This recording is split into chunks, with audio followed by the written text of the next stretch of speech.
Salut les crinqués! Nous avons beau être friands de gastronomie. Une bonne poutine, des fois, ça fait du bien. Non, nous ne parlons pas de bouffe aujourd'hui, mais de ce qu'est la culture... Pour ce qui est de la culture pop, ce qu'est le fast-food pour la gastronomie. Donc, de fast pop. Le titre de l'épisode 183, série B.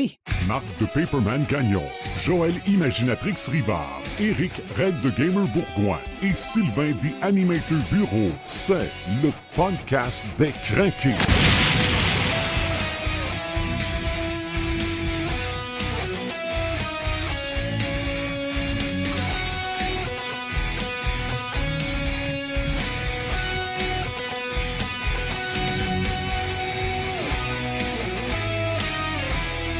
C'est l'épisode 183. Paperman, salut. Salut. Retour de vacances? Oui.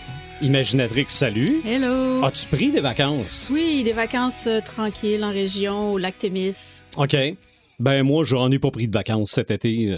On attend après l'été, puis ça va faire du bien. Ça va faire du bien.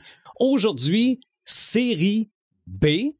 On va avoir l'occasion de définir ce qu'on pense que c'est et de jaser de ça. Vous pouvez nous suivre par notre page Facebook, par notre site Internet, par les plateformes de streaming. On prend toujours un thème, on essaie d'en montrer l'étendue, puis on se rend compte au fur et à mesure que l'étendue est particulièrement très, très grande. Red the Gamer, aujourd'hui, n'est pas là pour une Moses de bonne raison. Il est en train de tuer des elfes. Il est en train de tuer des elfes, de probablement prendre un élixir ou deux. Un élixir de jeunesse.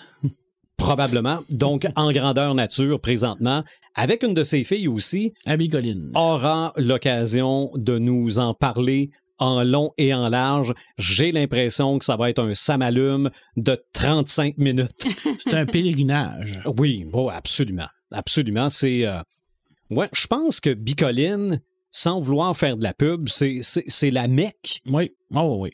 Au Québec, oui. Puis je pense pour ce qui est même du dans grandeur le monde. nature, ouais. Dans le monde, c'est reconnu, je crois. Mm-hmm. Mais au Québec, c'est vraiment le il y a le beaucoup summum. d'anglophones, pareil, qui viennent faire Bicoline. Puis il y a des Européens aussi.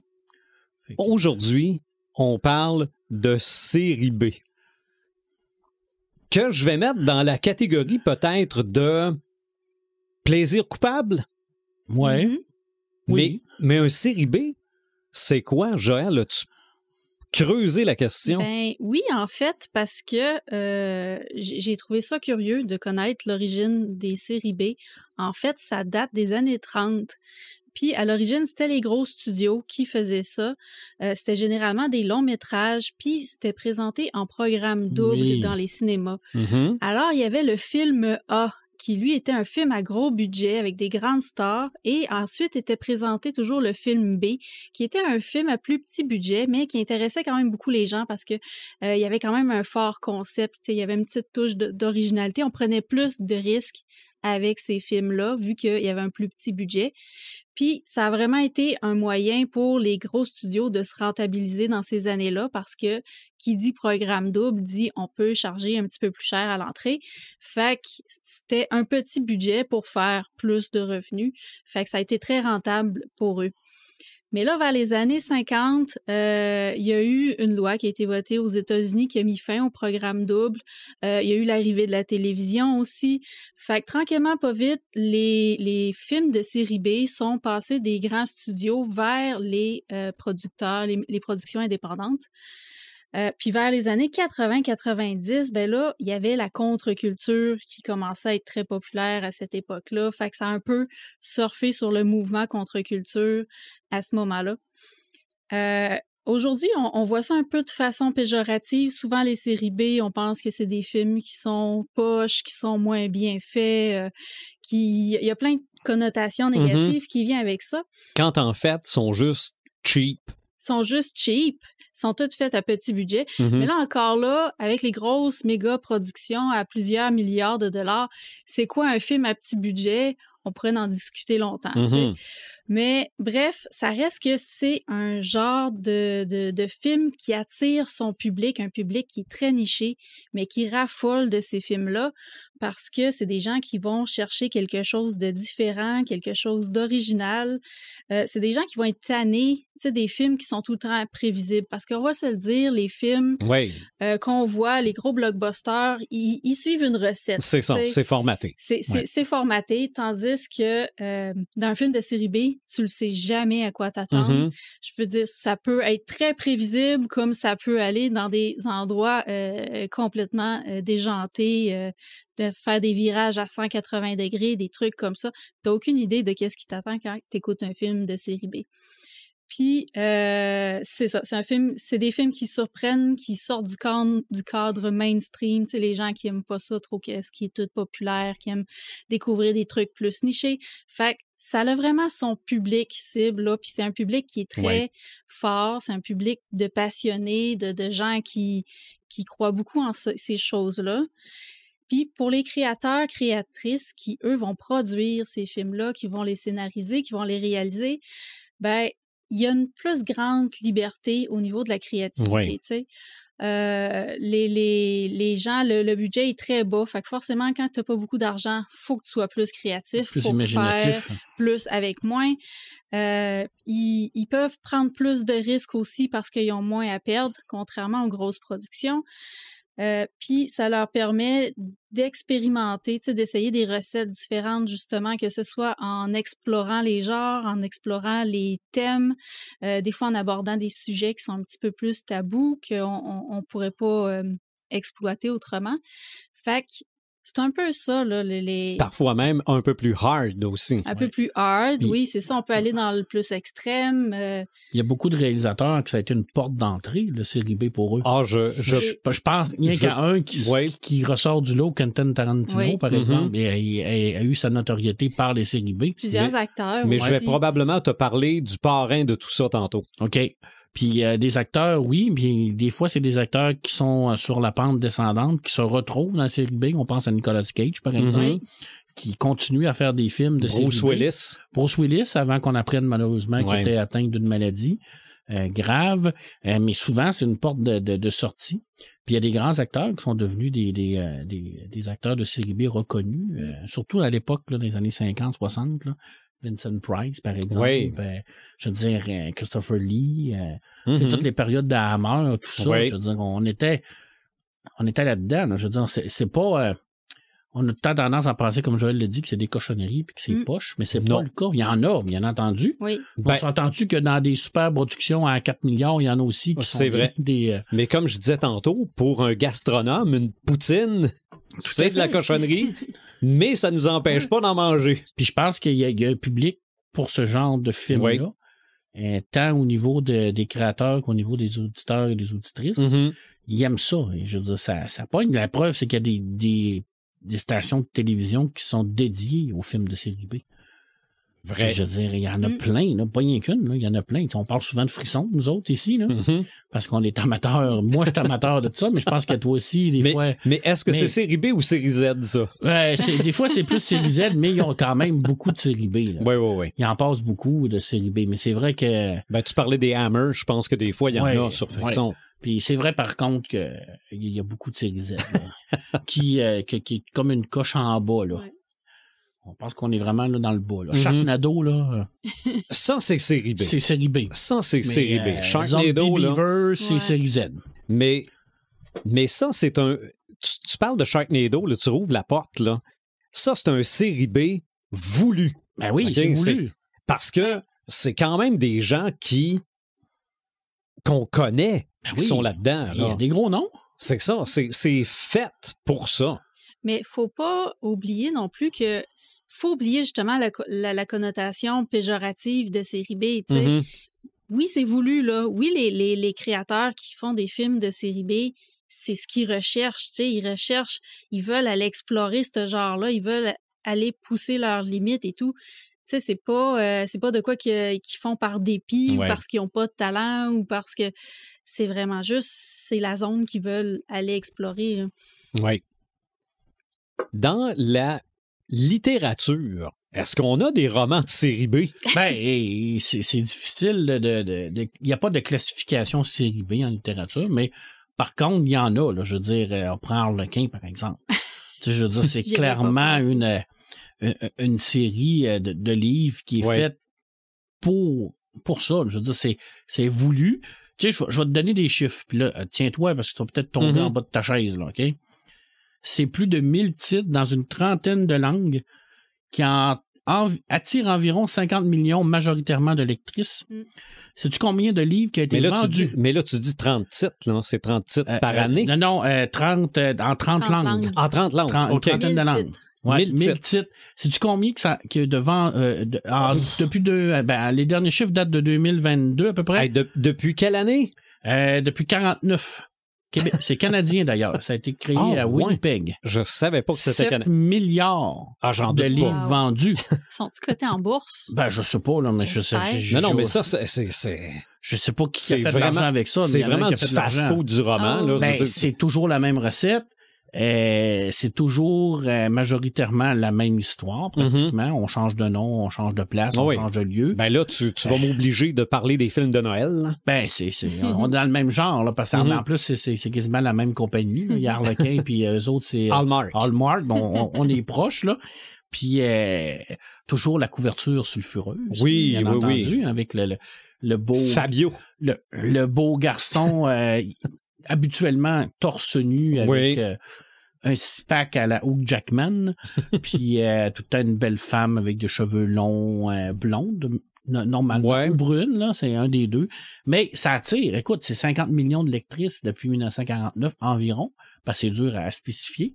Je veux dire, oui, c'est considéré comme de la littérature poche par la majorité. Tu ne parles pas d'Harlequin à un grand critique littéraire. Non. Comme si c'était une merde. Oui, mais parle pas de Craft Dinner à un critique gastronomique. Là. Pourtant, c'est 7 milliards de livres vendus. Je veux dire, il y a un public pour ça. Là. Je veux dire, que t'aimes ou que t'aimes pas, que ça soit bien ou mal écrit selon toi, les faits parlent d'eux autres mêmes. Je veux dire, c'est 7 milliards. Hey, 7 milliards de livres là, vendus, ça en fait là, des livres. Là. Oui. Ça en fait de l'argent. Là. Je sais bien que c'est pas, ils vendent pas ça 45$, là, mais c'est quand même beaucoup de sous. Là. Je veux dire, moi, ça m'impressionne, honnêtement. Puis je savais pas que ça avait été fondé à Winnipeg en 49. Je savais pas que c'était canadien.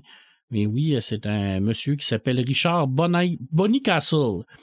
Qui a fait ça. D'ailleurs, au départ, lui, il a acheté une imprimerie qui a imprimé des Agatha Christie, des Arthur Conan Doyle et tout ça, qui peuvent être aussi considérés comme un genre de série B parce que Agatha Christie en a écrit beaucoup de livres. Ouais. Je veux dire, on est peut-être pas, on est clairement pas dans la même qualité d'écriture. On va s'entendre qu'Agatha Christie mais on est dans l'écriture à la chaîne. On est dans l'écriture à la chaîne. Mary Kinsey Clarke, par exemple. A fait la même chose.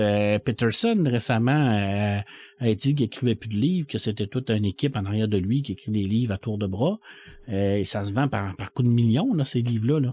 Mais je veux dire, il y a une recette, il y a quelque chose qui fonctionne là-dedans, puis il y a un public. Il y a beaucoup de séries B dans la science-fiction. OK. Il y en a beaucoup au niveau du cinéma. Oui. Ben, dans les films des années 50, il devait en avoir un paquet certain. Là. Exactement, mais dans la science-fiction, il y en a beaucoup. Dans les éditions Pocket. Non, j'ai lu. J'ai lu, effectivement. Oui. Mais dans les plus connus, je pense que Perry Rhodan fait partie de ça. Je veux dire, on est rendu, je pense, à 3000, là, au numéro 3000 là, récemment. Ça continue, là. Je veux dire, on est en 1961.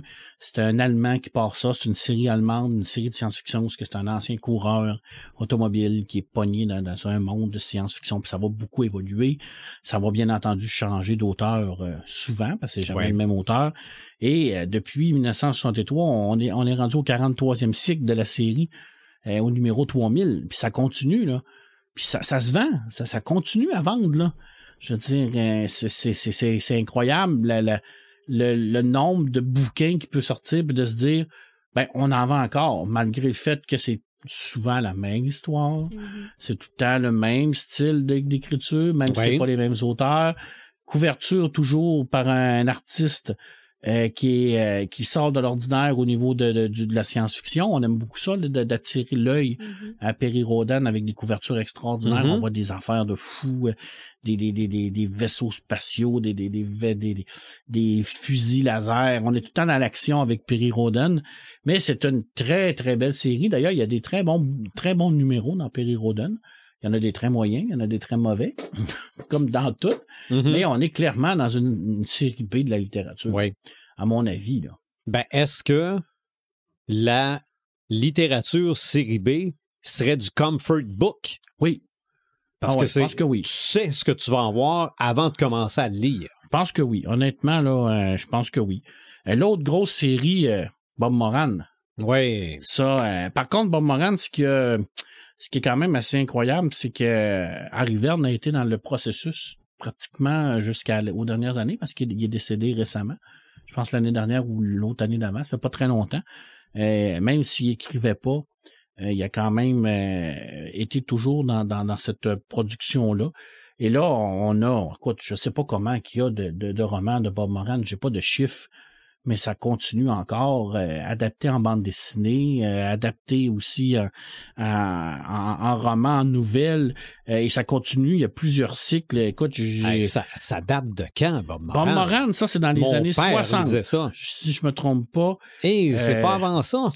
C'est vrai, je sais pas. Honnêtement, là, quelle année, tu me poses la question, puis je peux pas te répondre. Je vais aller m'en regarder. Mais Bob Moran... Quand je pense 53, le premier. Ouais. Là, ça veut dire 53, mon père a 10 ans. Ouais, on est dans le Marabout Junior, dans les éditions Gérard et compagnie. On est en 53, puis ça commence, puis là, ça continue. Écoute, je regarde le dernier titre en liste. Écoute, je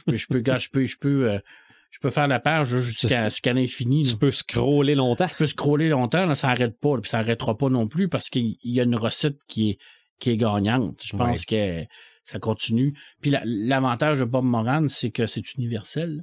C'est un héros avec son ami. Comment il s'appelait déjà, son ami? Hey, bonne question. Voyons, Grosjean, Bob, je m'en souviens plus, tabarouette. Bill! OK. J'ai un flash dans la tête. Est-ce qu'il était roux? Oui, il me semble que oui. Bon. Il était musclé, il était fort. Puis c'était comme c'est lui qui sauvait toujours Bob de ses millions d'activités et tout ça. C'est très, très, très masculin, Bob Moran, par contre. Là, on ne se le cachera pas. Un peu comme Perry Rhodan aussi. Là. Oui. Ben, c'est ce que Harlequin est pour les femmes, mais Bob Moran puis Perry Rhodan l'est pour les gars. Je veux dire, on est dans la même catégorisation de littérature. Là. C'est ça. On est aussi... Ben là, c'est sûr que là, tu me dis que ça se poursuit encore, mais si on recule dans les années 50-60, on est à la même époque que Tarzan. Oui. Le fantôme. Oui. Mon Dieu, c'est Mandrake le magicien. Spirit. Oui, The Spirit. The Spirit, c'est un peu... je pense que c'est plus des années 40. C'est avant, mais je pense que ça continue encore. Ça a fait beaucoup de numéros aussi de Spirit. On a tendance à oublier Spirit puis de Shadow. Là. Oui. C'est extrêmement populaire. Puis ça a développé beaucoup de bases pour plein de super-héros. On est plus dans ce qu'on appelle le noir. Oui. Puis on est dans les années 40, 50. On est dans la bande dessinée. Ça pourrait même être considéré comme un peu de la série B. En BD de la série B, tu sais, j'en cherchais, puis je me disais, qu'est-ce qui est depuis longtemps qui existe? Spirou continue depuis des dizaines et des dizaines d'années, mais c'est pas de la série B en tant que telle, parce que c'est plus une porte d'entrée pour montrer leur nouvelle BD. Moi, si je me fie à la définition qu'on donne de la série B depuis le début, je pense aux petits recueils de BD qu'on retrouvait dans toutes les salles de bain. Ah, les Archie. Les Archie. Ah ben oui. Je sais même pas qui a créé ça. J'ai aucune idée. Parce que tu prends n'importe lequel. OK, c'est pas grave. Puis des fois, tu es capable de voir juste au dessin que ceux-là datent probablement des années 50. C'est pas grave. C'est Archie. Tu le sais que ça va être une joke poche un peu à la Bazooka Joe, là. C'est vrai, j'avais même pas pensé à ça. Oui, moi je mets autant le Archie que le jeune Archie. Oui. Parce que tu avais ça aussi, là. Mais les sélections Archie, là. Hey, y en a-tu de ça? Ou il n'y en a pas? Honnêtement, c'est combien de numéros qui ont sorti? J'ai aucune idée. J'ai même pas Et fait ceux de qui ont encore ça aujourd'hui, les remettraient dans leur salle de bain, ça se lirait pareil. Je pense qu'il y a toute une salle de bain qui a un archet quelque part perdu, dans un fond de bureau. Là. C'est comme J'en ai eu, moi, je sais pas. À l'époque, c'était comme la sélection du Reader's Digest. Exactement. Là, mais là, exactement. Mais là, on est plus on continue, là, parce que c'est vrai, j'ai même pas pensé à ça, Archie. Oui. Puis c'est américain, je crois. Ça, c'est pas mal sûr que c'est américain. Là. Mais c'est vrai, puis c'est une bande dessinée. Ça pourrait être considéré comme une série B. Oui. Parce que c'est souvent redondant, par exemple, Archie. T'sais, on est dans les amours d'adolescentes. Mais tant qu'à ça, et adolescents. Est-ce que les comics sont série B? Je sais pas, c'est une bonne question. Mais tu sais, je me posais la question. Des coûts de production un peu plus moins. Ouais, ben oui, parce qu'à la base, ça a été fait pour ça. Je veux dire, quand ils ont sorti les comics en version papier, c'était pour que les soldats soient capables de les plier, les mettre dans leur poche, pouvoir les lire, puis partir avec, puis avoir un divertissement pas cher, accessible, qui va partout. C'est vrai que le coût de production est nul, pratiquement. Les mangas. C'est produit à la chaîne, ça, là, les mangas. Mais c'est au niveau de la qualité. Ouais. Tu sais, une série B, on parle toujours d'une qualité qui est moindre. C'est vrai que, je sais pas, c'est une bonne question. Ouais, mais tu sais, au niveau de la BD, je penserais aux zines. Les zines DIY, là, tu sais, c'est vraiment, on est vraiment dans l'artisanal. Puis il y a beaucoup d'artistes qui se servent de ça, tu sais, pour justement produire une bande dessinée à très peu de coûts, sans avoir à se faire éditer.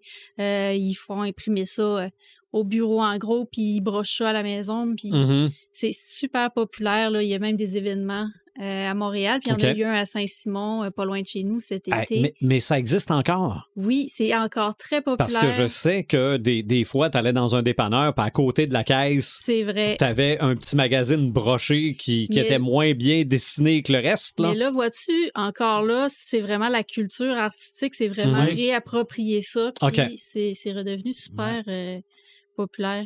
Oui, puis toute la BD underground, ça a permis à un paquet d'auteurs qui n'étaient pas publiés par les grandes maisons d'édition de sortir du lot. Je te nomme un nom, Julie Doucet. Oui. C'est-à-dire qui a été présidente d'Angoulême, qui a remporté les plus grands honneurs d'Angoulême, qui est une de nos plus grandes créatrices de BD au Québec. À la base, je veux dire, c'est parti par des fanzines. Je veux dire, c'est ça, là, c'était ça. Là. Puis est-ce qu'on peut considérer ça comme une série B? On peut, je crois que oui, mais en même temps, ça a ouvert des portes. Ça l'a ouvert aussi à la création parce que ça l'avait entendu d'être publié. On s'est entendu que n'importe qui a lu du Julie Doucet, c'est bien qu'elle sera jamais publiée par Casterman, là, parce qu'on n'est pas dans la ligne de direction de production de Casterman ou de Dupuis, là. Je veux dire, c'est pas familial, c'est autobiographique. Ça parle de trucs absolument c'est cru.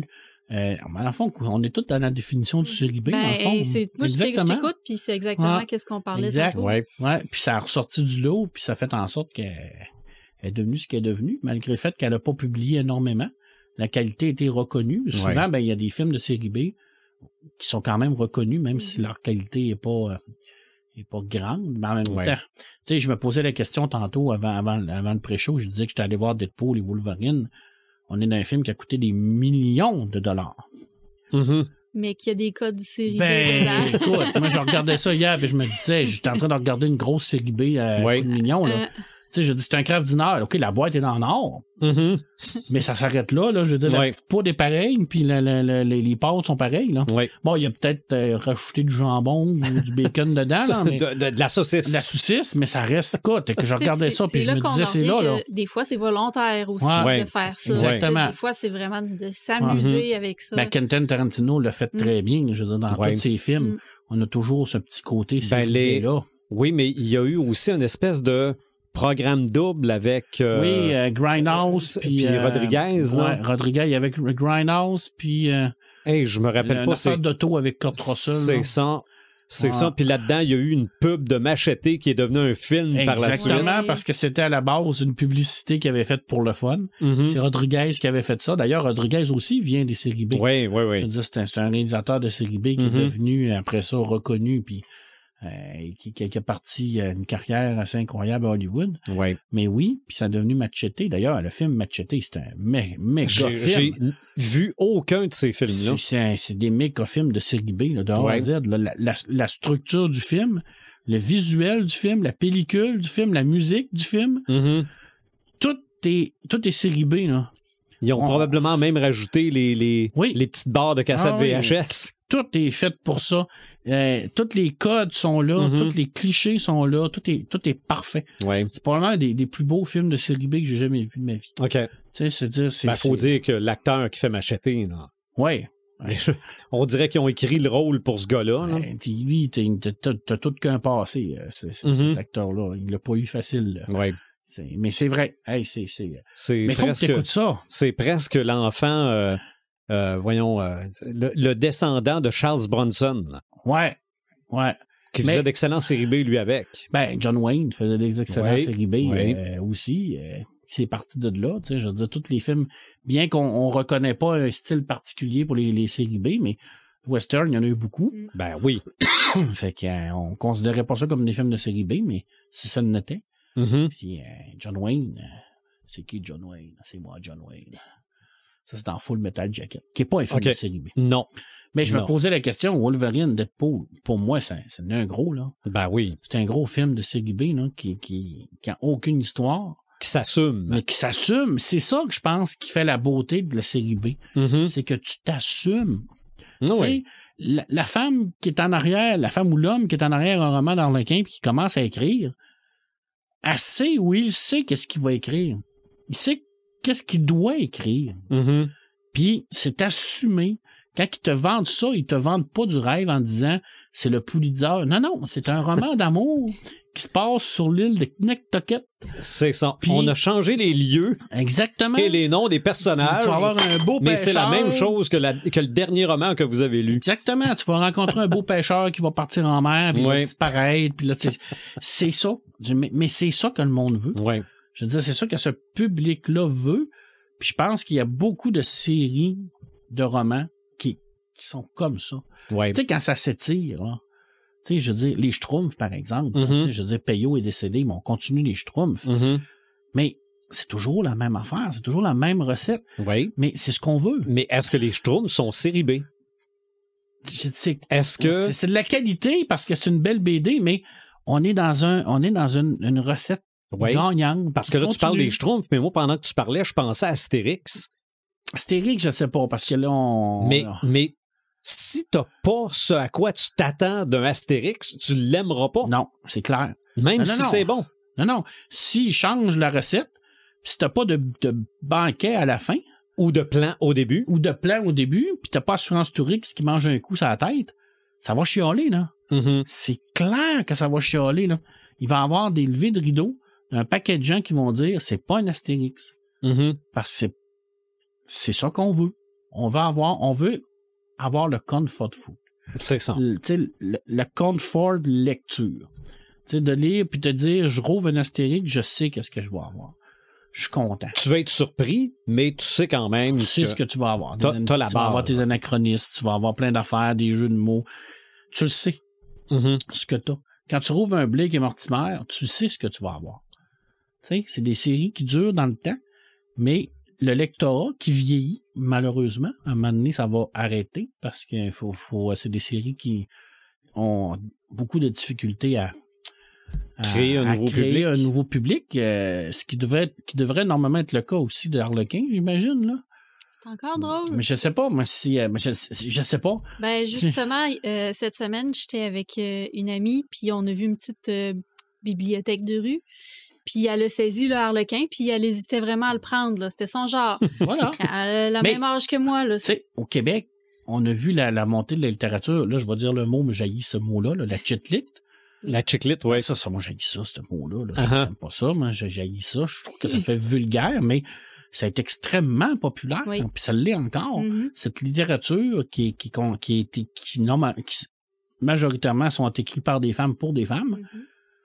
C'est un style qui existe, c'est une catégorie qui existe, puis c'est très populaire. Ah ouais. Très populaire. C'est-tu comme un Harlequin de luxe? Je sais pas, mais j'en ai pas lu, mais j'ai beaucoup d'amis qui en lisent, puis c'est pas un Harlequin. Là. On est à un autre niveau. On est à un autre niveau de qualité. Oui. C'est comme les contes interdits. Ça en est-tu de la série B? Je veux dire, d'horreur? Je sais pas, je n'ai pas lu. Mais on est toujours dans la même recette. La Reine des Neiges, je mets ça dans la série B. De ce que j'ai lu, je dirais que oui. Mais ça s'assume. Oui. C'est ça qu'on veut. Tu sais ce que tu vas chercher. Ah, mais c'est pas facile. Je dis ça, on se fie rien qu'à la définition. Tu sais, une production qui a pas beaucoup de budget, qui a pas beaucoup de publicité. Tu sais, je veux dire, ça, c'est seulement pour les films, dans le fond, cette définition-là qui a été créée. Oui, puis non, parce qu'il y a quand même un budget en arrière des livres. Oui, tout à fait. Mais c'est sûr qu'il n'y a pas de pub pour un Harlequin, là. Il y a pas de pub, mais... Ça sort... il y a un budget, tu sais, au niveau de la correction, de l'édition. Il y a des livres qui vont avoir moins de budget pour ça. Ça va transparaître. Oui, le niveau budget peut influencer, je pense. Mais tu sais, si on reprend à l'origine là, ce que les films faisaient avec leur double programme, l'idée de faire quelque chose à bas budget pour faire le plus d'argent possible. Et expérimenter. Ça, je pense qu'on voit ça là, dans les collections, tu sais, qui répètent tout le temps la même recette. Là. C'est vraiment, on va essayer de retirer le plus possible. Avec le moins de... C'est ça. 1939, Archie. Ah! Tu vois, ça s'appelait le MLG Comic, qui est à l'origine. Alors, des comics avec des super-héros, des récits d'aventure. Puis c'est en 1945 que c'est rebaptisé Archie Comics. Ouais, ben donc, ça coïncide avec la naissance de l'adolescence. Parce qu'avant la Deuxième Guerre, les adolescents, ça n'existait pas. C'est vrai. Okay? Le mot, on n'avait pas n'existait pas. Et même la culture, puis dans Archie, c'est là qu'est arrivé les casse-croûtes, le rock'n'roll, la radio, je veux dire, c'est la naissance de l'adolescence. Ah, fait qu'on est vraiment dans quelque chose de culturel. Là. Oui. Je pense que j'ai passé à côté. Merci, Sylvain. Mais ça me fait plaisir. Parce que j'aurais passé à côté, puis pourtant j'en ai lu, puis j'en lis encore. Ah non, puis je veux dire, tu relis des... On ressortirait des Archie des années 50, puis c'est encore Archie. Ça n'a pas... je veux dire... L'histoire d'amour d'adolescents, ça n'a pas beaucoup changé depuis les années 30. Ils ont changé ça pas mal avec Riverdale, là. Ouais, mais là, on n'est pas... c'est autre chose. C'est une adaptation plus actuelle, mais... en tout cas, moi, j'ai arrêté après un. On a gardé juste les noms. On a gardé les noms. Mettons qu'Archie a gagné les SPAC. Oui, aussi. Ça, c'est clair. Est-ce que... Parce que toi, Joël, tu connais ça, le festival Spasme. Est-ce que c'est du série B? Ben oui, puis non, dans le sens que série B, c'est surtout des longs métrages, normalement. OK. T'sais, on s'entend pour dire que quand on fait un court métrage, tu sais, tu pars avec moins de budget en partant. Fait, on le sait ça.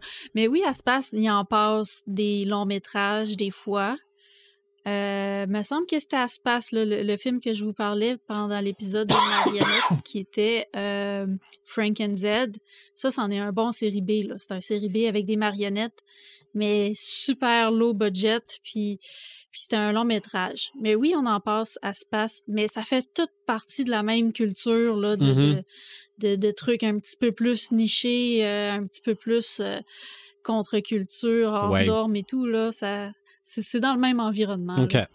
Donc, le série B, c'est souvent, oui, le budget, mais parfois, ça donne des films avec plus de cœur. Ah aussi. Oui, c'est ça, c'est un truc de passion. Là. Je veux dire, le monde, ils font pas ça parce qu'ils sont blasés. Là. Je pense les créateurs de Turbo Kid, par exemple. Oui. Pratiquement pas de budget, mais ils font ça avec leur cœur, leur passion, puis ils réussissent toujours à faire des affaires de fou. Avec pratiquement rien, là, je veux dire, c'est incroyable, là. Tu sais, ce qu'ils ont fait, là. Je veux dire, c'est... Puis à la base, il y a beaucoup de films qui ont commencé comme ça. Oui. Tu sais, je veux dire, Star Wars, ça a commencé comme ça. C'était-tu une série B, Star Wars? Tu sais, je veux dire, le premier film, mais il est parti de rien, il n'y avait rien. Il y avait zéro budget, rien, là. J'oserais dire qu'il a détruit la série B. Je vais y revenir. Tu vas nous en parler tout à l'heure, mais c'est le concept de ça. Mais peut-être que le concept a tué le concept. Oui. Est-ce que... Ben non, pas est-ce que... Vendredi 13. Ben oui. Je veux dire, au moins le premier, peut-être les autres, bon, puis encore, les autres sont série B aussi, non? Mais dans les films d'horreur, il y en a un paquet. Toutes les slasher movies, ça me dit. Ah non, mais je pense que la compagnie de Trauma se flatte la bédaine de dire qu'ils font des séries B. C'est ceux qui ont fait Toxic le Ravageur. Peut pas difficilement être plus série B que ça. Classique. Des films du genre Classe de 1984. Et sa suite, ils n'ont pas fait une suite? Je pense que oui. Ah, Mais celle-là, encore c'était moins. Quelque là. chose, Classe Ouais. 84. Non, c'est... Malaisant de A à Z. Est-ce que... Je sais pas, moi, je vais prendre Tango et Cash avec Sylvester Stallone et... Mon Dieu, j'ai... C'est Kurt Russell. Kurt Russell. Est-ce qu'on considère ça comme un série B? On n'est pas loin, je te dirais, là. Moi, Mais je te là, dirais que... là, c'est plus une question de budget. Non, je pense que c'est une question de qualité, là. Je veux dire, mais à cette époque-là, tous les films des années 80, de gros bras, Commando, Rambo... peut-être pas le premier Rambo, parce qu'il y avait quand même un élément très social à l'intérieur de ça. Mais Chuck Norris et Steven Seagal pour leur œuvre complète.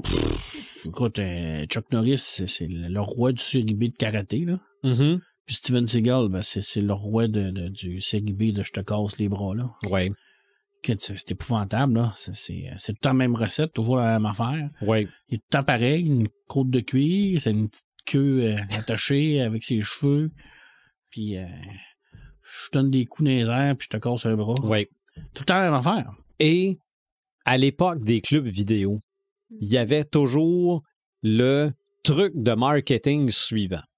Souvent, tu avais le film connu et à côté, un film qui avait à peu près le même titre, dont il y avait aussi un deuxième.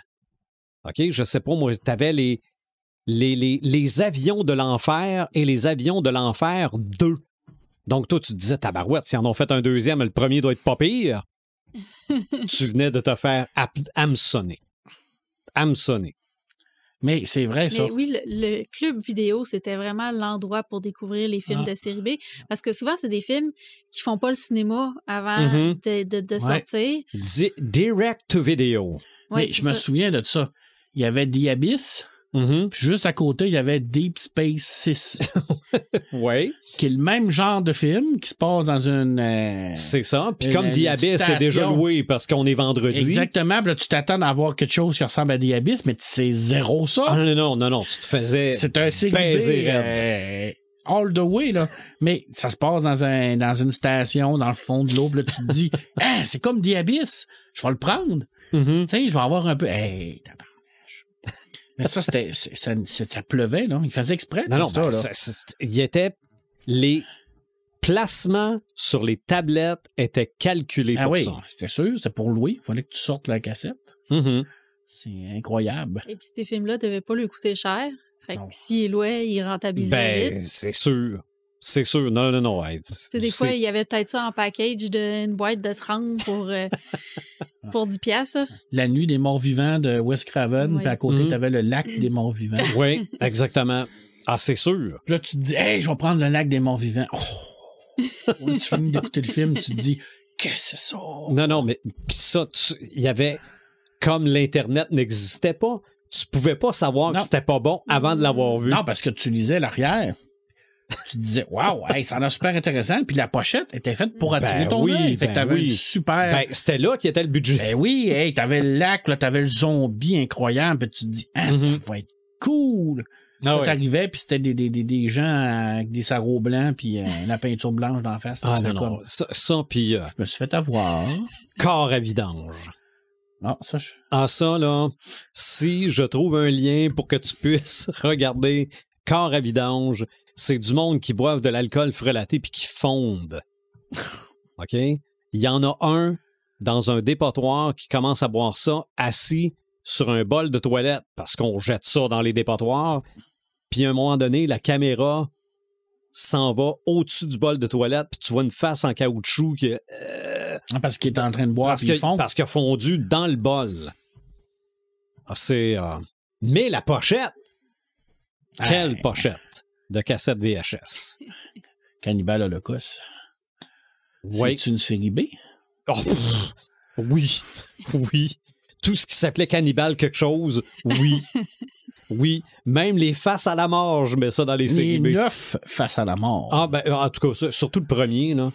Regarde, quand tu sais que dans la fausse tête du petit singe, c'est du Jello? Du chou-fleur avec la grenadine pour faire le cerveau. Absolument. Ah non. Mais ça m'a l'air vrai. Ben, non, mais tout le monde a cru ça. Non, puis fallait qu'il y pense. Ouais. Mm-hmm. Ouais, mais tout le monde aussi a cru qu'il y avait une sorcière qui était cachée dans le fin fond de la forêt à cause de Blair Witch Project. Là. Exactement. Les jeux de caméra, les bruits, les ambiances. Ouais. Blair Witch Project, c'est un série B. Total. Parce que oui. Total. Sauf qu'eux autres, ils n'ont pas vu le succès arriver. Là. Mm-hmm. Ils pensaient jamais que ça allait avoir ça. Là. C'est ça. Ah non. Non. Je veux dire, tu filmes ça, puis tu te dis, hey, on a fait un méchant beau trip, là, tu sais, puis du jour au lendemain, tu fais ça à 100 millions, 150 millions, tu fais comme, quoi? Ce qui est triste là-dedans, c'est que les 3 créateurs, la créatrice et les 3 acteurs, les 2 acteurs et l'actrice, ont pratiquement pas eu une scène de ce film-là. Ah ouais, ils ont été obligés de poursuivre la compagnie. Là. Ça a été, la même chose pour La Nuit des Morts Vivants. Ah ouais. La Nuit des Morts Vivants, le premier de Romero. Oui, j'ai dit Wes Craven tantôt, c'est Romero. Ils ont oublié de marquer le copyright dans le bas du titre. Il est devenu du domaine public en sortant. Fait que moi, aujourd'hui, je pourrais prendre une copie de ce film-là et en faire la version rose, si je voulais, et la commercialiser. Parce qu'ils n'ont pas protégé leur copyright. C'est ça. Je pense aussi pour Massacre à la tronçonneuse, ils n'ont pas fait bien d'argent avec ça. Ça aussi, ça donnait des séries B. Là. Ils ont fait quoi, 3? Plus 2 reboots? Ah, je pense qu'il y en a eu 4 avant les reboots. Le 4e, c'est avec Matthew McConaughey. C'est mauvais, là. Ça n'a pas de bon sens. C'est avec Matthew McConaughey puis celle qui fait Bridget Jones. Comment elle s'appelle? Je me rappelle plus de son nom, là. Mais d'après moi, ils veulent plus en entendre parler de ce film-là. C'est affreux, là. Ils ont biffé ça de leur série. Ah non, c'est affreux. Puis là, après ça, il y a eu les reboots. C'est affreux aussi. Wow, tout cas. Mais ça reste de la série B, pareil. Oui. C'est comme Scream. Oui, assumé. Assumé, mais quand même avec un budget de production assez incroyable. Là. Je veux dire, Wes Craven, il n'a pas travaillé avec 2 pièces et demie. Là. Il y avait un projet, il y avait un budget de promotion là, énorme. Avec des acteurs là-dedans, mais ça restait de la série B. Hein. C'est ça. Série B de luxe. Mais un des premiers films du réalisateur de Peter Jackson, c'est quoi? C'est Brain Dead. Brain Dead, carrément série B. Là. Ouais, puis là, tu regardes ça, puis tu te dis, c'est le même réalisateur qui a fait Le Seigneur des Anneaux. Là. Je dis, c'est quoi qui s'est passé entre les deux? Là? Je veux dire, il a été touché par le Saint-Esprit, ou je sais pas Probablement. Probablement. Mais quand on dit qu'il y a des grands réalisateurs qui passent par la série B, c'est un exemple. Là. Le premier Opéra de la Terreur. Ben, oui, puis il y a une méchante équipe là-dedans. Là. C'est ça. Il y avait Sam Raimi, il y avait Bruce Campbell. Mais c'était un travail scolaire. Universitaire. Hein? Puis ça a fini que ça a été un hit extraordinaire, puis ça a ouvert plein de carrières, puis c'est fou pareil. Ça reste un film très mauvais. C'était peurant. Mais efficace. C'est mauvais, mais c'était peurant. C'est un craft dinner saucisse. Que j'écoute pas tout seul. Ah? Ah non, c'est pas trop peurant. Arrête. Voyons, ils ont toutes des faces en caoutchouc. Ben non, quand la fille, elle se plante le crayon dans la cheville, puis qu'elle se tourne avec les yeux. Là. L'horloge. Moi, tout dans ce film-là me fout la trouille. Le nom, quand on parle de série B, est Roger Corman. Oui. Roger Corman est le parrain de la série B, le parrain du film qui sort de la machine à saucisses, hein? Le parrain du film pas cher, mais fait avec cœur. Parce que tu parlais de réalisateurs qui ont eu leur première chance dans la série B. Lui, il en a donné des premières chances parce que c'est ça qu'il voulait. Tu veux ta chance, tu coûtes pas cher, viens faire un film. C'était pas plus compliqué que ça. Avec exactement. Un des films qu'il a fait les plus populaires est La Petite Maison des Horreurs. Je ne sais pas si c'est comme ça qu'on l'appelle en français, là, mais le Little Shop of Horror. C'est pas la boutique? La Petite Boutique des Horreurs, ou quelque chose comme ça. Mais la première version qui était un des premiers films de Jack Nicholson. Oui. Les premiers films de Jack Nicholson sont des films de Roger Corman. Il doit sa carrière à ce réalisateur-là. Aussi, Martin Scorsese, Ron Howard, Francis Ford Coppola, Joe Dante, James Cameron, Peter Bogdanovich. Ça a tourné pour Roger Corman. Tous des petits noms. Tous des petits noms, mais qui étaient des petits noms. Oui. C'est ça l'affaire, là. Probablement là, que ça sortait de l'école. Là. S'il n'y avait pas eu cette chance-là, il n'aurait pas percé le milieu. C'est ça. Tu parlais de Vincent Price. Oui. Plusieurs films avec Vincent Price de Roger Corman. Roger Corman, qui, soit dit en passant, est décédé cette année. Le 9 mai dernier, ça a été une bombe dans le monde du cinéma parce que même si c'est des films pas chers, c'est des films qui ont marqué. Des films importants. Et pour l'anecdote, puis vous connaissez peut-être la réponse, tous les films de Roger Corman sont sortis sur le marché, sauf un. Lequel? Fantastic Four. Oh, il a fait un film de Fantastic Four. Le premier film des Fantastic Four qui est jamais sorti en salle, mais qui est disponible en version pirate, puis probablement sur YouTube, là, c'est une production de Roger Corman. Dis-moi que c'est Dr. Doom, le méchant. Ben oui. Ah non, c'est presque la meilleure adaptation des 4 Fantastiques depuis qu'on a des 4 Fantastiques en film. Mais c'est cheap. Je pense que ça a été fait pour 1 million. Excellent documentaire sur ce flop-là sur Tubi. Parce que on l'a annoncé, ce film-là, en grande pompe.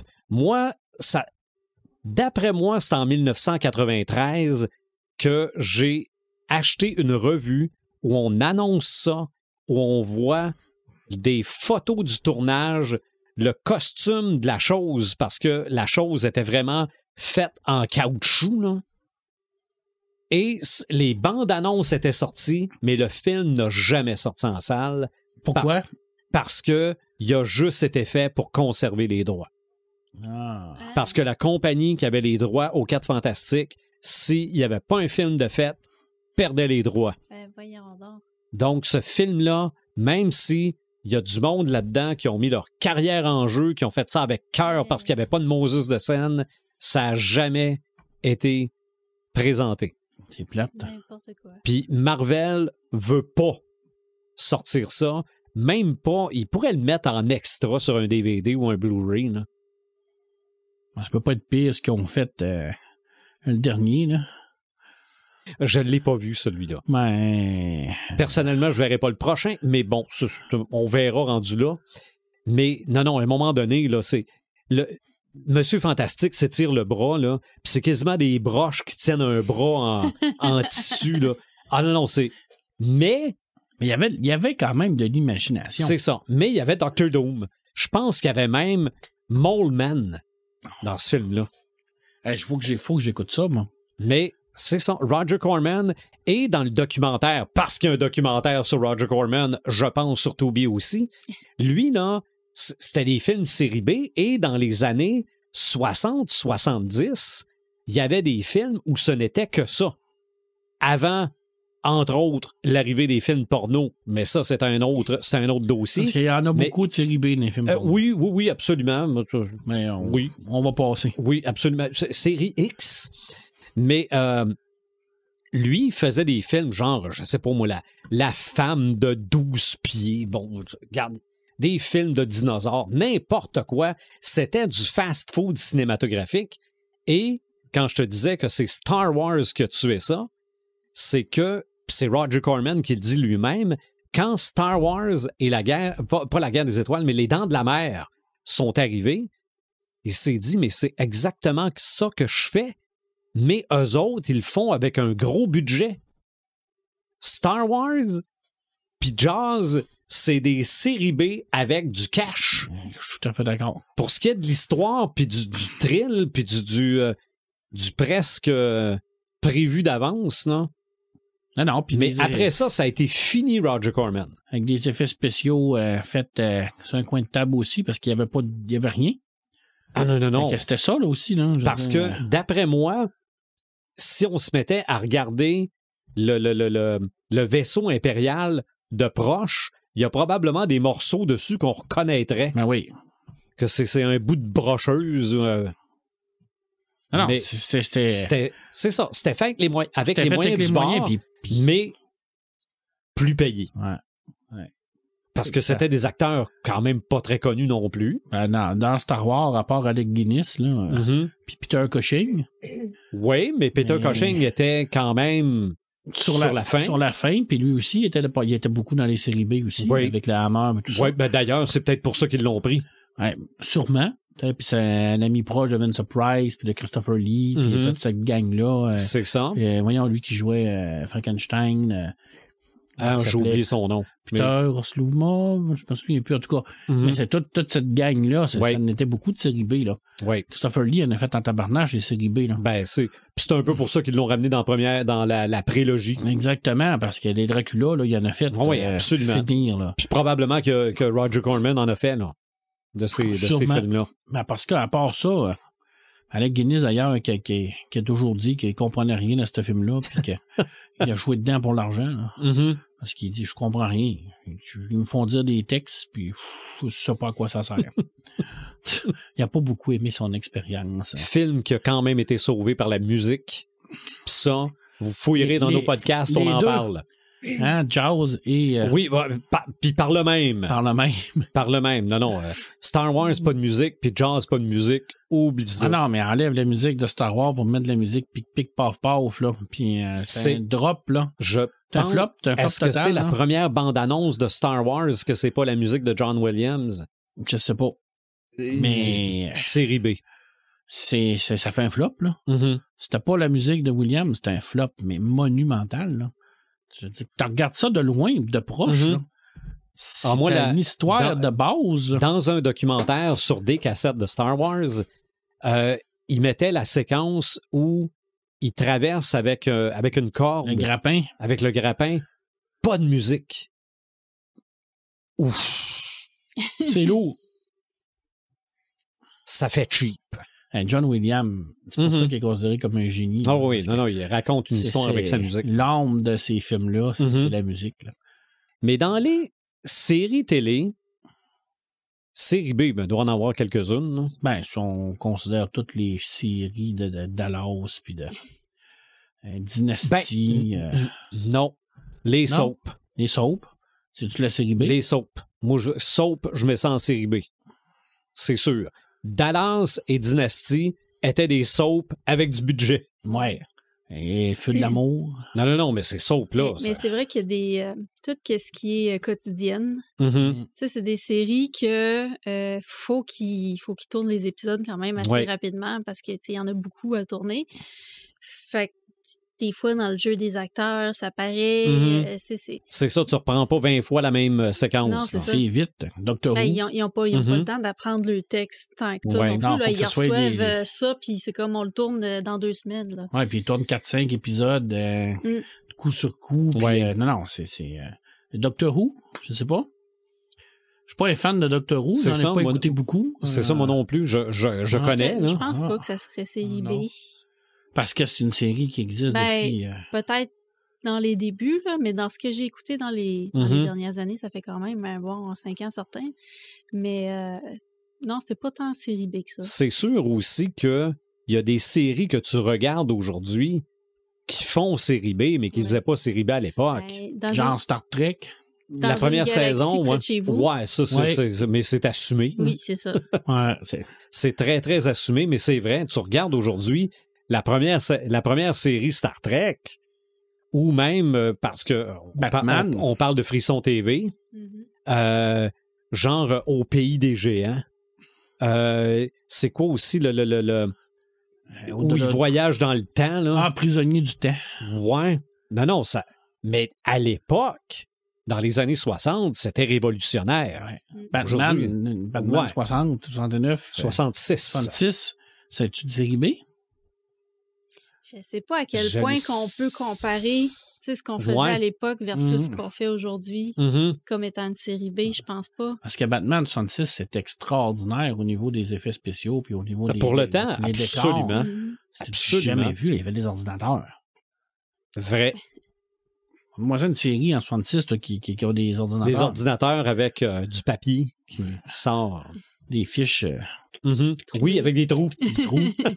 Mais c'était révolutionnaire. Moi, mon père m'a toujours dit que quelqu'un qui écoutait ça, quelqu'un qui était jeune, pour eux autres, c'était c'était extraordinaire. Hein? C'était les couleurs, c'était la technologie, les gadgets. C'était une révolution. Juste le téléphone rouge, la tête, le buste que tu levais la tête, tu pesais sur le bouton, ça tassait la bibliothèque avec les 2 poteaux qui descendent en bas où t'es déguisé rendu en bas. Moi, j'ai jamais compris comment ils pouvaient être déguisés rendus en bas. Ils ont un auto-déguisement. On le voit dans Teen Titan. OK. Ah non, ben là, si Teen Titan le dit. Mais non, mais la Batcave, elle était immense. La voiture, elle était extraordinaire. Puis elle l'est encore tant qu'à moi, là. Mais oui, peut-être que c'était série B à assumer ça. Ouais. En tout cas, pour le propos, là. Le pince sans rire. Un épisode spécial de Tom Cruise récemment. OK. Où que tout le long de l'épisode, c'est tous des jeux avec les films de Tom Cruise. Écoute, c'est à se rouler à terre. C'est n'importe quoi. C'est n'importe quoi. Ça se passe sur une croisière. OK. C'est la Tom Cruise. Ça donne le ton. Puis c'est toutes des affaires avec les films puis les jeux de mots. Écoute, c'est drôle, là, mais c'est drôle. Est-ce qu'il est là? Non. OK. Il n'est pas là. C'est tous des jeux de mots, là, bidons avec des cocktails, puis tout. Écoute, il en manque pas un, là. Tout. C'est merveilleux. Je sais pas si c'est une série B, Teen Titan. Je sais pas. C'est tellement niaiseux. Non, ça, je pense que moi, je mettrais ça dans le burlesque. Ouais. C'est dur à classer. Attends. En tout cas, on est loin de Titan. Oui. Clairement. Des années-lumière. 2 choses. Malgré qu'il devrait faire un crossover. Mais. Ils en ont fait un avec Teen Titans et Titan Go. Fait que oui, je l'ai en DVD, je ne l'ai jamais regardé. Ça serait le fun de voir les 3 ensemble. Tellement de bon, là, parce que t'as tout le côté sérieux de Teen Titan. Puis là, t'as le Robin, le super beau gosse, puis tout le kit, puis là, t'as le Teen Titan Go, le Robin, qui est absolument horrible, puis t'as rien qu'envie de l'étrangler à chaque fois qu'il parle, là. Puis les deux, là, ils s'entendent pas 0 puis une barre, mais c'est normal, là. Mais c'est drôle, là. Bon, faut que j'écoute ça. Mais dans Teen Titan, c'est ça l'affaire, c'est que c'est tellement sérieux, mais con. Ça parle tellement de trucs que tu te dis, OK, il tape dessus, là, mais vraiment, là, mais d'une façon tellement niaiseuse que tu te dis, ça se peut pas. Là. C'est pas une émission pour les enfants, là. C'est la version super-héros de Bob l'éponge. Oui, tout à fait, clairement. C'est le même genre d'écriture. Je suis sûr qu'il doit y avoir des scénaristes qui ont travaillé pour les deux. Là. Ouais. C'est parce que des fois, là, tu as des mêmes affaires. Là. C'est ça. Pensez à n'importe quoi. Exact.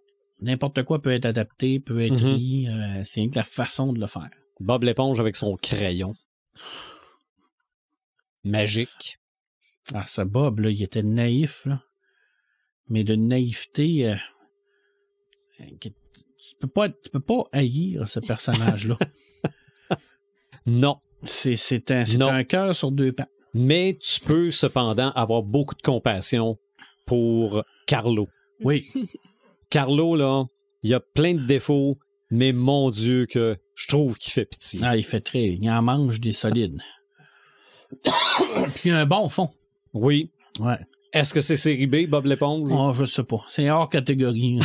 Le film, peut-être. Ouais, le film, peut-être. Ah, mon Dieu, le film. Avec David Hasselhoff, là. Le film. Ça, c'est... Non, la brosse au Sunday. Mais le deuxième film avec Keanu Reeves aussi, là. Ah, j'ai juste vu le premier. Parce que Keanu Reeves joue une boule de... Oui, il est dedans, puis c'est comme un genre de guide spirituel pour Bob l'éponge puis Patrick, mais c'est une boule de foin avec la face de Keanu Reeves. Wow. Puis il se promène de même, là, puis c'est comme... parce qu'il se fait voler son escargot. Puis il faut qu'il aille le rechercher. Fait que, écoute, c'est... n'importe quoi. Maintenant que tu vois Keanu va arriver d'une boule de foin, tu te dis, OK, on est d'un autre niveau, là. Je veux dire, on est vraiment, là, hors catégorie, là. OK. Tu sais, c'est d'ailleurs, le créateur de Bob l'éponge, ça fait pas longtemps non plus qu'il est décédé, je pense. Possible, oui. Ouais, je sais que ça fait quand même... ça fait pas très longtemps, là. Mais c'est tellement bon. C'est des petits coups de génie, ça. Et si vous repensez à série B, vous pensez à quoi? Qu'on n'a pas parlé? Je sais pas. Moi, je pense à Tusk, tous les films série B que Kevin Smith a fait. OK. Ah, ben les oui. films le premier était plus semi-horreur, comédie-horreur. Le deuxième, on allait plus dans l'enquête. Mais série B avec Justin Long. Oui. Justin Long qui a joué dans quelques films série B aussi. Ouais, les films avec le Jeepers Creepers. Jeepers Creepers, là, puis le 2, je pense qu'il fait une apparition. Ouais. Caméo, je crois, là. Au début, on ne le voit pas d'œil, là. Mais c'était pas très bon, Jeepers Creepers. C'est de la série B, là. Mais tu sais, Kevin Smith, justement, avec Tusk, il voulait vraiment aller dans l'absurde, dans l'horreur absurde extrême. Puis tu peux pas faire ça avec un gros budget. Il y a personne qui va vouloir financer un film de même avec un gros budget. Fait qu'il a fait ça avec les moyens du bord. Hey, mais c'était touché pareil, là, toute la transformation du personnage là, avec les prothèses. Puis la première scène qu'on voit qui a été modifiée, c'est ses jambes qui ont comme été soudées ensemble. OK. C'est assez spécial. OK. Mais on est dans le série B total. Là. C'est comme, t'aimes ou t'aimes pas. Là. Moi, je pense au Rat Pack. Pas au Rat Pack, comment ça s'appelle les films de Huge? Oui. Voyons, pas le Rat Pack, ça, c'est les chanteurs. Le Brat Pack. Toute cette période-là. C'est ça. Avec, Breakfast Club. 16 Candles. 16 Candles. Ça n'est-tu une gang de série B? Je sais pas. Je le sais pas, mais c'est pas lui aussi qui a fait le sapin des boules? Le premier, je crois. Non, juste le sapin des boules. Parce qu'à part ça, c'est Vegas Vacation, des affaires de même. Oui, mais c'est lui. Il me semble que c'est lui qui a fait. Ça, c'est un film de série B. C'est pour ça que c'est le meilleur de la gang. Fois 1000, là. C'est tellement niaiseux, là. Ça n'a aucun sens, là. Je vois des choses dans ce film-là différentes à chaque année. Moi, la scène des sous-vêtements, là, à chaque fois, j'ai un gros malaise. La scène des sous-vêtements? Quand il veut acheter... Oui. Ah, non, mais Chevy Chase est assez malaisant comme acteur. C'est tout... Déjà, qu'il ait réussi à le contenir dans ce film-là, c'est déjà un exploit de réalisateur. Oui, parce qu'il n'a pas l'air facile à gérer. Un peu comme... lui qui joue dans Ghostbusters avec Man. Oui, OK. Ouais, pareil aussi. Mais dans le sapin des boules, la séquence où il se met à blaster son boss, là, que si je l'ai devant moi, je vais le traiter de sale baudruche, de ci puis de ça, là, ça vaut la peine. Mais non, je suis d'accord avec toi. Probablement que la séquence des sous-vêtements est meilleure en anglais. Possible. Parce qu'il doit y avoir plein de jeux de mots qui ont hyper mal traduit en français. D'ailleurs, parlant de ça... Qui se traduit peut-être pas non plus. C'est ça. Y a-t-il un pilote dans l'avion? Est-ce que c'est série B? Je sais pas, mais c'est drôle. C'est ça, parce que là, on embarque là-dedans, puis Top Secret, fait par la même gang aussi. Top Secret, pour moi, c'est la meilleure comédie jamais faite de tous les temps. Ça fait longtemps que j'ai pas vu ce film-là. Pour moi, là, c'est ce qui se fait de mieux. Là. En comédie, là, c'est parfait, ce film-là. Là. Il n'y a pas de défaut. Là. De A à Z, là, ça fonctionne, tout fonctionne. Mais oui, c'est une série B totale et assumée, mais tout fonctionne.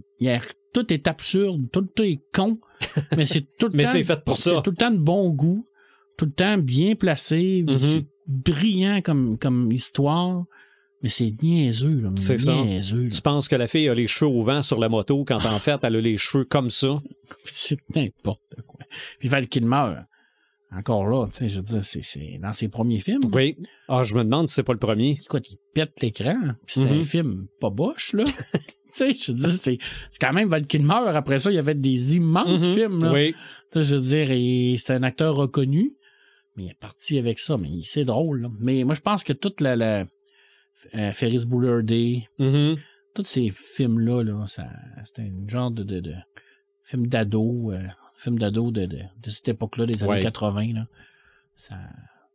Ça fait partie des séries B. C'était des acteurs pas nécessairement très connus. Ouais. Un film qui n'a pas coûté très, très cher, mais qui a fait quand même pas mal d'argent. Pas mal d'argent. Puis il n'y a pas beaucoup d'acteurs qui sont sortis de là non plus. Là. Quelques-uns, là, mais ça n'a pas connu des immenses carrières. Là. Mais, Charlie Sheen, qui était dans Ferris Bueller, mais bon, qui a des rappels. Non, c'était pas lui. Charlie Sheen, lui, c'est dans des pilotes en l'air. Non, mais il était dans Ferris Bueller. Il était dans Ferris Bueller. Il faisait le genre de moteur peut-être. qui croise la sœur à Ferris. OK. Dans le poste de police. OK. Il fait un petit 5 minutes. Genre de bad boy. C'est ça. Ben, il y en a un dans... Mais d'un pilote en l'air, ça, c'est dans le même genre, là. Ben, c'est la même gang. C'est la même gang que Top Secret. Naked Gun. Même chose que Top Secret. Toute la même équipe que Top Secret aussi. Pour moi, tout ça, c'est né, là. C'est des séries B de comédie, là. Il n'y a rien là-dedans qui sont pas drôles, là. Des fois, ça a mal vieilli, mais... Ben, c'est surtout que c'est des jeux de mots anglophones. Ouais. C'est meilleur en anglais. Je sais que pour ce qui est de Naked Gun, ça venait d'une série qui s'appelait Police Squad qui n'a pas fonctionné, là, parce que à la télé, t'es pas attentif. C'est le genre de film ou émission que tous les jeux de mots sont importants, sinon tu comprends pas. Puis à la fin d'un épisode, il y a un véhicule en panne, puis ça dit « We will call the tow truck ». Puis c'est un gros orteil qui arrive. C'est difficile à traduire. C'est pas facile. C'était ridicule. Donc, série B, ça fait du bien, on sait à quoi s'attendre, ça coûte pas cher, c'est bon, puis c'est comme 2 roteux avec un cola puis un frit de sauce. Là. Tout à fait, puis des fois, ça fait du bien. Tu oui. l'as dit, t'as besoin de ça. C'est vrai. Des fois, là, prendre un hot dog, un stimé avec une frite puis un coke, c'est bon. D'autres fois, ben, t'as besoin de manger un lobster roll, là. Mais, tu sais, je veux dire, c'est... Puis, je pense que les gens qui boudent leur plaisir pour je sais pas, peut-être par... Tant pis pour eux autres. Ouais, exact. Peut-être par un genre de dédain, là. Tant pis pour eux autres. Exactement. J'ai rien que ça à dire. Après le podcast, on retourne à Frisson TV. Ah, écoute, moi, je garde le corps bien que pour ça. OK. Bon, ben, honnêtement, là, j'adore ce poste-là. Je passe des longues soirées seul avec Frisson TV en me disant, mais qu'est-ce que je fais là? Ouais. Je pourrais lire un livre. Ça serait tellement plus constructif. On s'en fout. Tu sais, c'est comment tu disais ça dans ton introduction, un plaisir coupable. Non, oui. Voilà. Absolument. Plaisir absolument. coupable. Mais tu regardes Frisson, mais tu veux pas regarder l'Opéra de la Terreur. Non. Non, mais il y a pas. Quand il y a un film comme ça qui passe à Frisson, je l'écoute pas. OK. Quand je suis tout seul. Quand je suis avec Sophie, je vais l'écouter. Mais admettons qu'il passe Candyman, par exemple, à Frisson parce qu'il passe, là. Jamais je vais écouter Candyman tout seul, là. Moi, s'il y a quelqu'un qui me fait ça dans ma vie, là, dire Candyman dans le miroir, je le frappe, là. C'est même, il se rend pas jusqu'à 3, là. C'est-tu 3 ou 5? Ah, je m'en rappelle. Je me souviens plus. Mais il se rend pas jusqu'au bout, là. Il est étouffé avant, là. Je peux te jurer, là. C'est sûr que moi, ça marche pas dans ma tête, là. C'est votant. Mais si c'est un Dracula avec... Christopher Lee? Christopher Lee, ça, c'est pas grave. Je vais écouter ça, c'est sûr. Ça, c'est pas trop épeurant. Ah non, c'est pas... 2-3 dames légèrement vêtues. Ouais, mais ça, c'est frisson. Ben, oui. En plus, t'as tes catégories, là. Tu sais, quand tu regardes le film, puis c'est un film italien, tu sais que tu vas voir une femme nue, probablement dans les 10 premières minutes. Tout le temps. Puis absolument pour rien, là. Absolument. Tu fais comme, c'est super gratuit, c'est dégradant, mais c'est ça, là. Tu te dis, mon Dieu, qu'ils sont cons. Puis ça sert à rien. Non. À rien à part montrer une femme.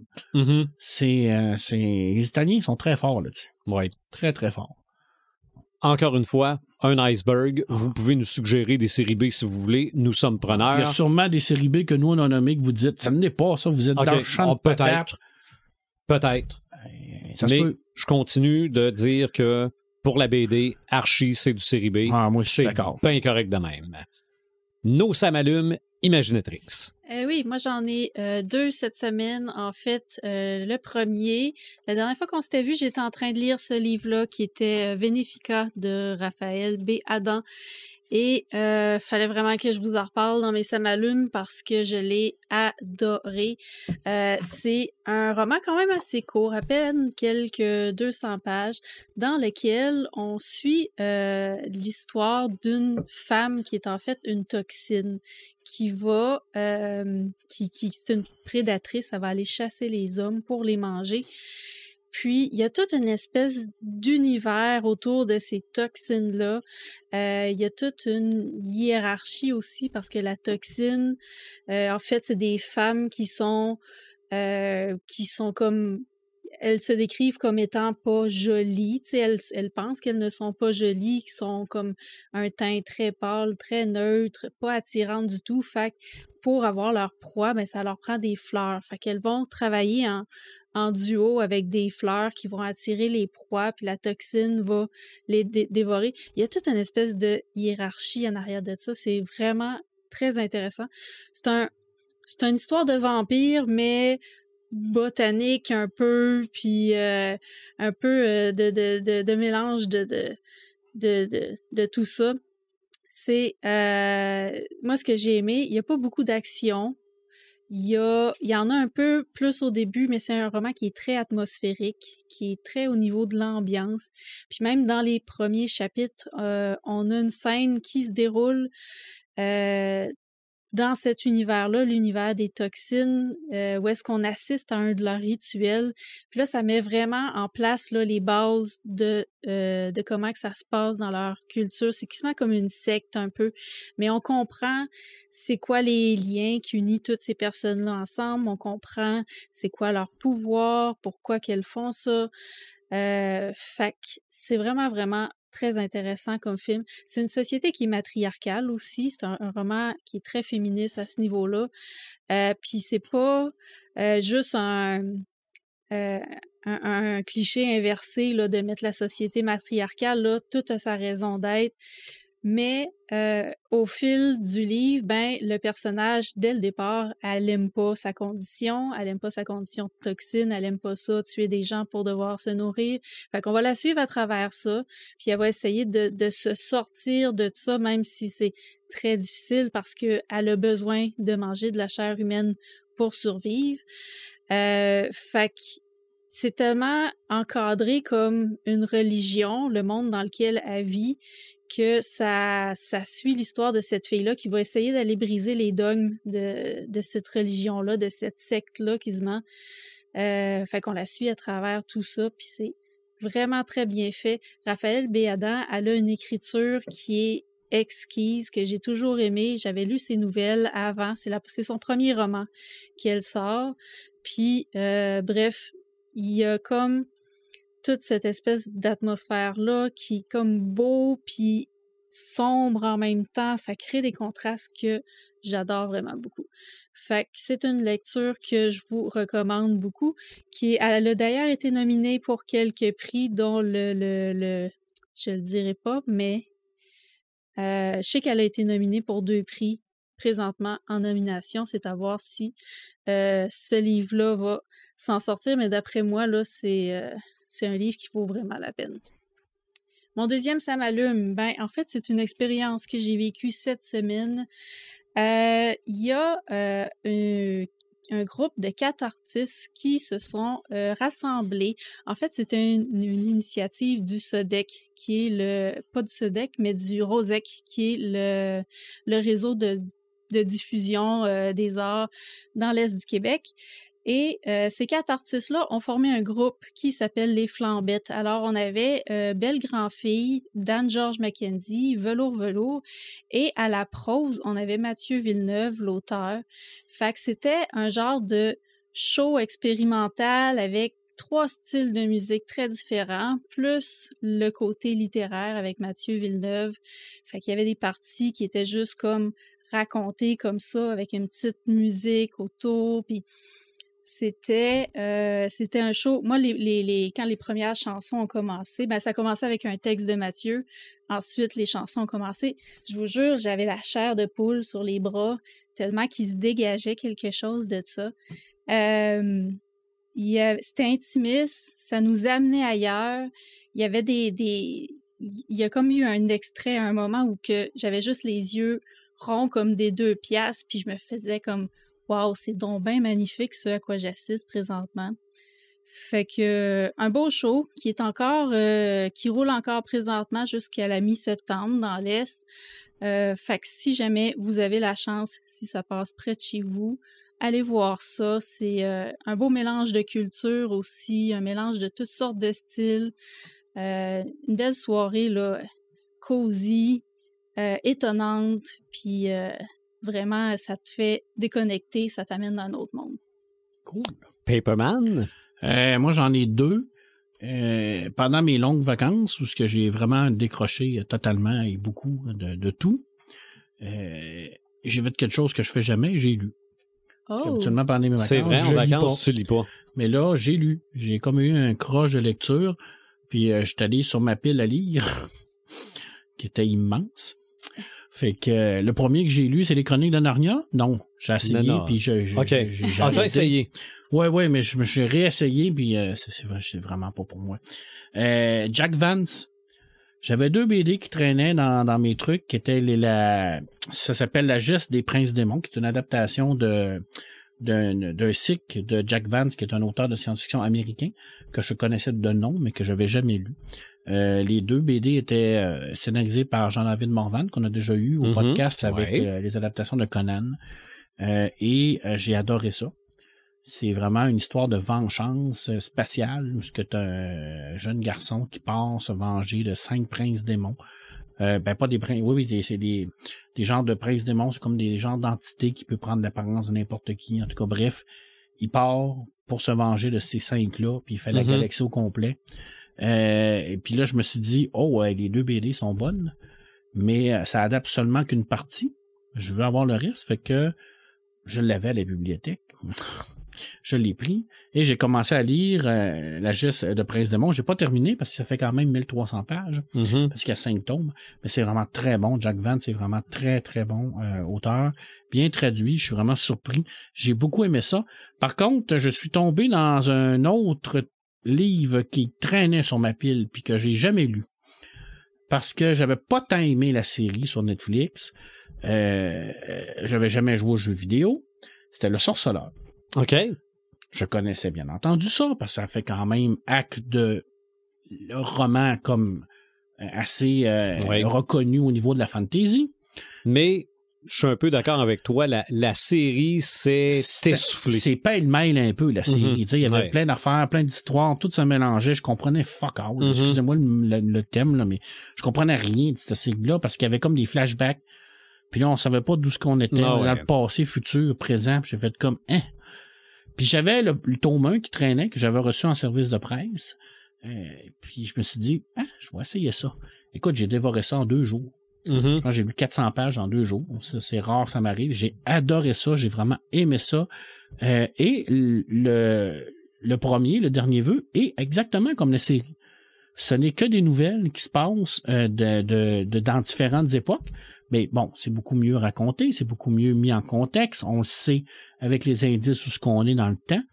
Et c'est très, très bien écrit, très bien traduit, parce qu'à l'origine, c'est polonais. Fait que je lirai pas en polonais, là, mais je suis allé voir quand même au niveau des avis de traduction, puis on me dit que c'est bien traduit.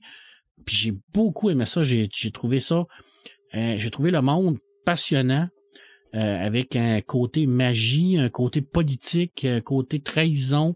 Les elfes qui sont un peu comme à part, qui est une ancienne race, qui ont comme été tassés par les hommes. La magie du chaos avec tout ça, avec le sorceleur qui est comme un genre de tueur à gages contre les monstres. En même temps, il est un peu magicien, un peu mutant. J'ai trouvé qu'il y avait beaucoup d'éléments de fantasy là-dedans. On peut rouler ça un peu dans la dark fantasy, mais pas tant. Parce qu'il y a quand même de l'héroïque fantasy. J'ai adoré ça. Honnêtement, j'ai adoré ça. Puis, là, je suis en train de lire la série des 7 tomes. Ah oui. Fait que j'ai commencé, puis je fonce là-dessus. OK. Mais c'est 2 lectures que j'ai faites pendant mes vacances. Jack Vance, que j'adore.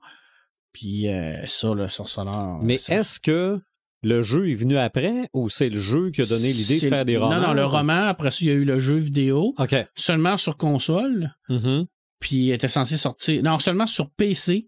Il était censé sortir sur console, ça n'a jamais sorti sur console. C'était seulement sur Windows puis sur Mac, mais ça a eu un énorme succès. Oui. Mais en n'étant pas sur console, ça limite les gens qui peuvent jouer, parce que c'est pas tout le monde qui a un PC assez puissant pour jouer ce genre de jeu-là. Après ça, il y a eu la série que j'ai écoutée avec Henry Cavill. Puis je me suis dit, pourquoi pas? Tu sais, je l'ai sur mon bureau. J'ai dit, on va me lancer à ça. Écoute, je te verrai ça. C'est vraiment bon. Donc, c'était une belle surprise. Yes, une belle surprise. Puis je suis allé voir Wolverine Deadpool. T'as un beau fast-food. Oui. Ben, tu vois, ça, c'est mon Sam Allume, puis je l'ai même pas vu. Ouais. Ben, c'est un de mes Sam Allume parce que, bon, ça, c'est une question de goût, là.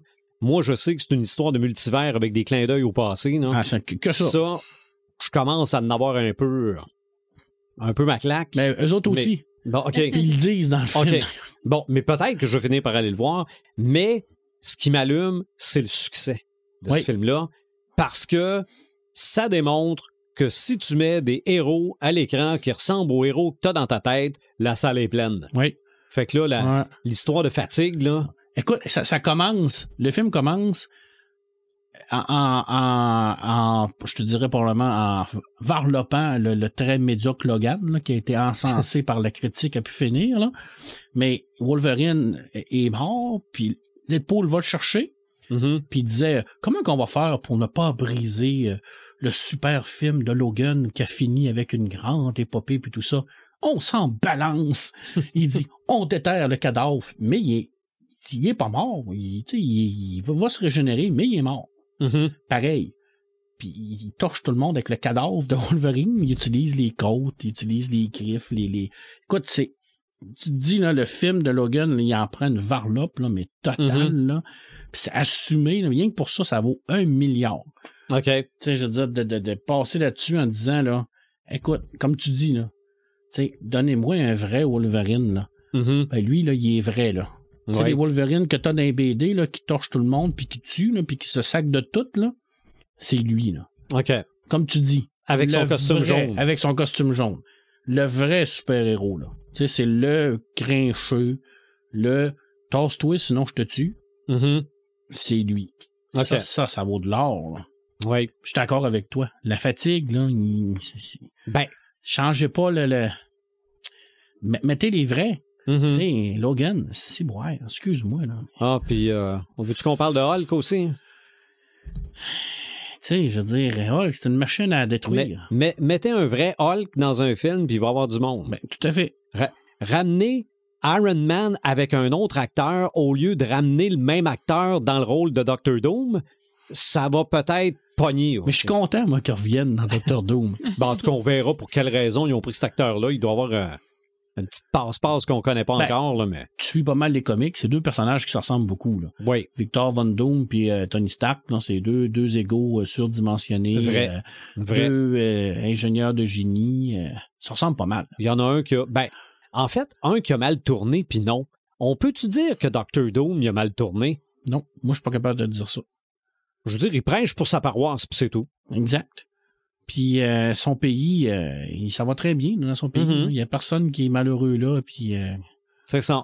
Faites-moi pas suer. Non. C'est à peu près juste ça. Ouais. Iron Man, c'est un peu la même chose. Exact. Pour ça, je te dis que c'est deux personnages semblables. Ouais. Il y en a un qu'on dit qui est bon, puis l'autre qui est mal, mais...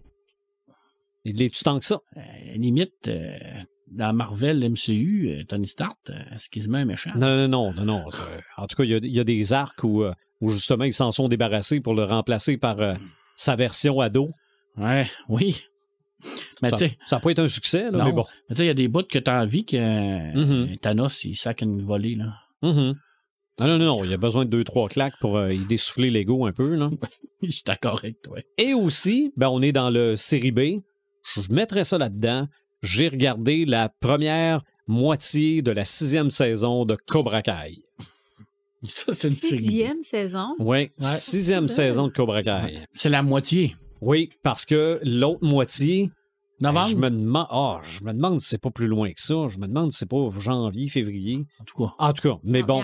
Il en sort-tu 2 par année? Non, cette année, c'était la seule série. Ça fait longtemps. C'est la finale, il n'y en a plus d'autres après. C'est ça. Mais... Là, on est dans les clins d'œil. On est dans série B totale. Oui, on est dans les clins d'œil. Les films étaient série B. La série aussi, là. Oh oui. Mais sauf que là, il y a des personnages, des fois, qui reviennent. Absolument rien. Ils sont juste là pour montrer qu'ils sont encore là. Puis il y en a qui partent, puis on sait même pas pourquoi. C'est ça. Ben, malgré qu'ils peuvent revenir dans la deuxième moitié de la saison, peut-être, là. Mais c'est du bonbon, pareil. Absolument. Absolument. Puis même que, comme un série B, on pourrait la repartir du début, puis ça serait bon pareil. Parce que, moi, quel personnage t'aimes le plus? Ben, moi, je suis sûr que... Entre Daniel et... Johnny? Moi, j'aime beaucoup. J'ai toujours été un fan de Daniel parce que je trouve qu'il représente un peu la personne un peu laissée de côté. Mais pas dans la série. Non, pas dans la série, mais tu sais, dans son revient à tout son passé. Mm-hmm. C'était le petit Roger à l'école, le petit mince. C'était pas le plus fort, c'était pas le plus musclé, c'était pas le meilleur, mais par le cœur, il a réussi à gagner. Moi, ça venait me toucher quand j'étais jeune. Fait que c'est sûr que j'ai ce côté-là. Puis tandis que Johnny, mais c'était le petit vierge intimidateur sportif, malheureusement, qui existe encore beaucoup dans les écoles. Mais dans la série... Dans la série, les deux sont comme... Mais Johnny, il est trop sûr de lui. Il fait n'importe quoi, là. Mais il est pas si pire. Il y a un bon fond. Il y a un bon fond. Mais donc, il vend des voitures, il est bon. Ben là oui. Ils l'ont engagé, mais il veut partir son garage à un moment donné, puis la blonde... Avec quel argent, on sait pas. C'est n'importe quoi, là. Mais, donc, la finale bientôt. Mais c'est un intimidateur qui a bien vieilli, en fond, qui est revenu sur les actes de son passé pour montrer que, oui, tu peux être, un tempérament violent, un tempérament destructif, parce qu'il a été mené comme ça dans sa jeunesse aussi. Ouais. Il a été amené à faire ça par ses coachs, là. Souvent, on oublie ça aussi, que derrière les comportements d'intimidateurs, tu peux avoir des gens qui poussent à faire ça. C'est vrai. Souvent, c'est parental, malheureusement. C'est vrai. On voit ça là-dedans aussi. C'est une série B, mais qui a quand même un fond social. Oui. Oui, non. Je trouve. Mais c'est un craft dinner.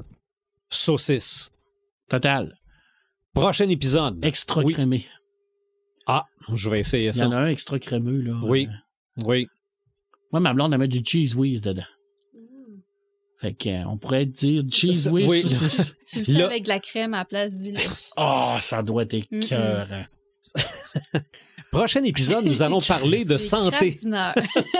On va parler de menu santé. Nutrition. Non, craft dinner saucisse avec de la crème. Du bacon aussi. Ça doit être bon, mais tes artères, hein? Ouais. Tu fais ça juste une fois de temps en temps. Ouais, c'est pour le moral. Moi, je pense que c'est encore mieux que manger ça que manger un Big Mac. Ah oui, ça c'est sûr. Peut-être. En tout cas, moi, je trouve que c'est plus satisfaisant un craft dinner. Craft dinner crème. T'essayeras ça. Crème, 35%. Saucisse, bacon. Prochain épisode, on devrait normalement être 4, à moins que les elfes aient gagné. Oh! On ne sait pas. Il est peut-être mort, on ne sait pas. Ça me surprendrait. Brûlé, pas fort probable, mais... Poqué. Oui, mort, ça me surprendrait. Ça me surprendrait. Et on va se raconter des histoires autour du faux feu.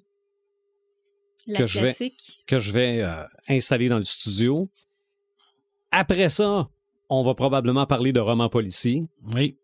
C'est un événement dans l'histoire du podcast. On sait les 2 prochains épisodes. Je pense que c'est jamais arrivé. Malgré que ça peut changer. Ça peut changer, mais à date, c'est ça. Au début du podcast, j'ai parlé un peu de Poutine. J'ai-tu juste parlé de ça? Oui. Non, on n'a pas entendu parler de c'est en masse.